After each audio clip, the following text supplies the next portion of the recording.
Subscribe to our YouTube channel and press the bell icon to get the latest updates. In this edition of Global Print, I'm going to talk to you about an unusual nation and its very unusual leader, Bhutan, and its king, Jigme Khesar Namgyal Wangchuk. Now, we all know Bhutan to be this tiny independent country nestled in the Himalayas with less than a 1 million population, about 800,000 or so. It is led currently by Prime Minister Lote Tshering, but it is the 41-year-old monarch, King Jigme Khesar Namgyal Wangchuk, who is not just deeply loved and respected, but also revered by his people. But before I tell you a little bit more about the young king, why I'm talking about him this week, and the importance of the India-Bhutan relationship, dear viewer, I'd like to make an appeal to you. Please do subscribe and pay just a little for ThePrint's free, fair, objective, and unhyphenated journalism. You know that over the last several months of the pandemic, we have been bringing to you the best news stories, the best videos, so please do continue to support us. In the description of this video, you will find links to subscribe, both for an international audience as well as for a domestic one. Now back to my column Global Print in the Print's website, in which this week I talk about Bhutan and its very special king, Jigme Khesar Namgyal Wangchuk. Now, you may want to know why I'm talking about Bhutan this week. The reason is that the king is such an unusual leader, because for the last several weeks, not just weeks, but for the last several months, he has gotten out of his warm home in Thimphu in the Tashi-Chozong, where he lives with his very beautiful and lovely wife, Jetsun Pema, and their two sons. And he has been walking across Bhutan's eastern and southern borders. Now, some of the villages he has been traversing are as high as 4,000 meters. That's over 12,000 feet. He has been bitten by leeches. It's very cold and very misty on those high altitude passes. But he and the Prime Minister Lote Tshering, who accompanied him on this last visit, they have been sleeping in tents in the cold, and during the day they have been walking on foot, sometimes on horseback.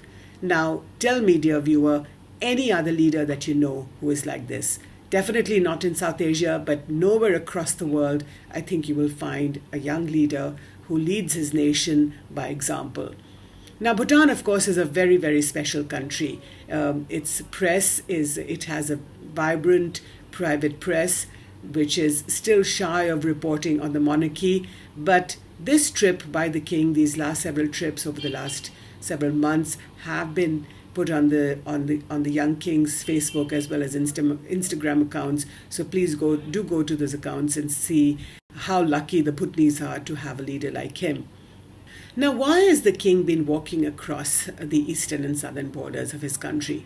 The reason is that Bhutan shares a long southern border with India, and India, as we know, over the last several months has been caught in the vice-like grip of the pandemic. The second wave, especially over April and May, has been particularly turbulent, and in which many thousands of people have been infected and many thousands have also died.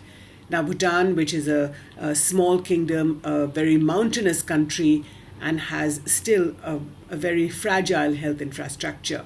And if you allow visitors from India, and as you know, Bhutan and India share a very special relationship, which means that Indians can travel and that can visit Bhutan. They don't need a passport to do so. But over the last several months of the pandemic, the Bhutanese border personnel have been very vigilant about checking on the people who want to travel into Bhutan. So Indians who have been, whether it's in Assam, which is a bordering state with Bhutan, or in other parts of the country, if you want to go into Bhutan, you need not just a COVID-free certificate, which means that you have either recovered from the infection, or you must have a vaccination. And once you get into Bhutan, you must undertake a 21-day quarantine.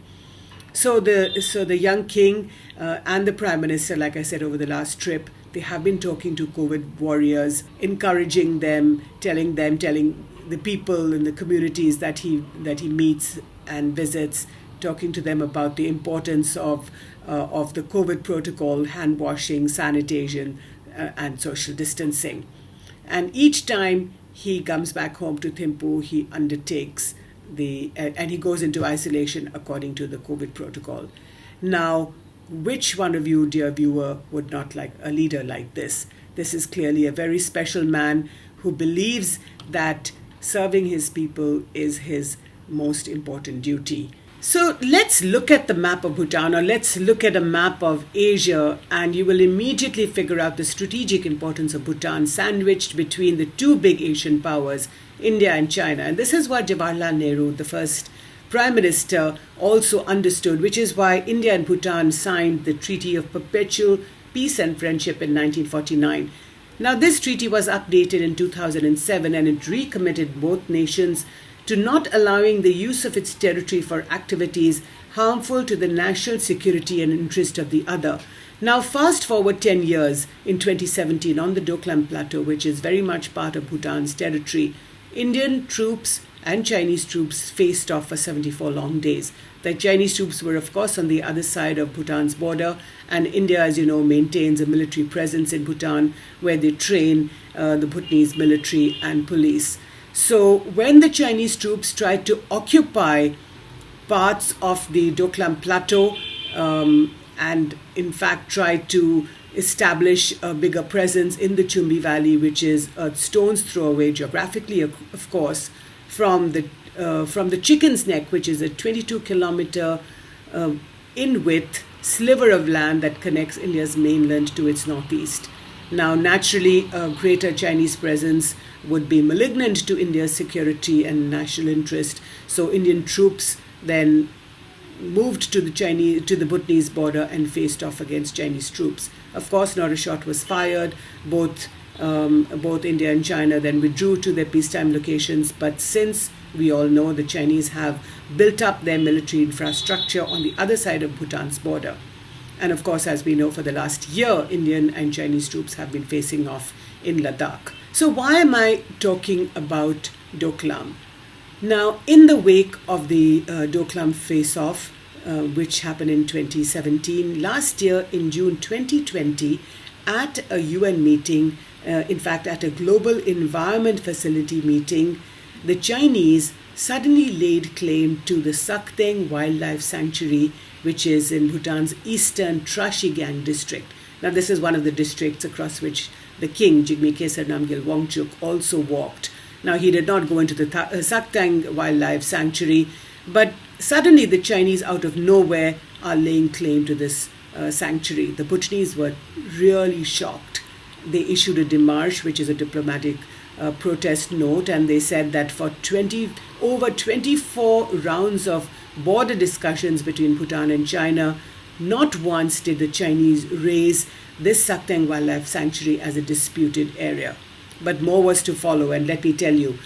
Again, in October 2020, the US satellite imagery company Maxar Technologies issued some satellite photographs. And they found, and these photographs showed very clearly, that the Chinese had built 3 villages, 66 miles of linking roads, and at least 5 military or police outposts on land understood for centuries to be within Bhutan. Now, this, of course, is a clear violation of the Bhutan-China Boundary Agreement of 1998. The Chinese, of course, have denied that these satellite images that the US companies has issued are in any way factual. Now, why is this important? We see that over the last several years, China has been undertaking this wolf warrior diplomacy. What that means is that China's Xi Jinping, its president, believes that China must assert itself and become a world power. We know that it's fast on its way of overtaking the Americans.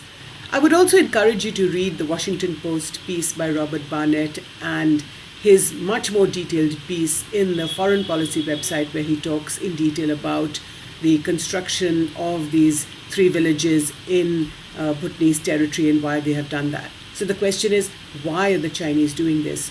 We also know that over the last several years, since Xi Jinping, the president, became this very, very powerful leader, he has been on this path of making China the most powerful country in the world. And he believes that China must regain its former glory And one of the ways to do that is to acquire the territory that it once had.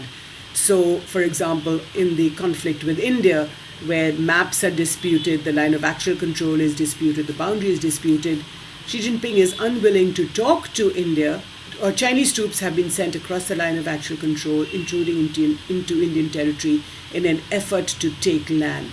And this is exactly what the Chinese are also doing in Bhutan.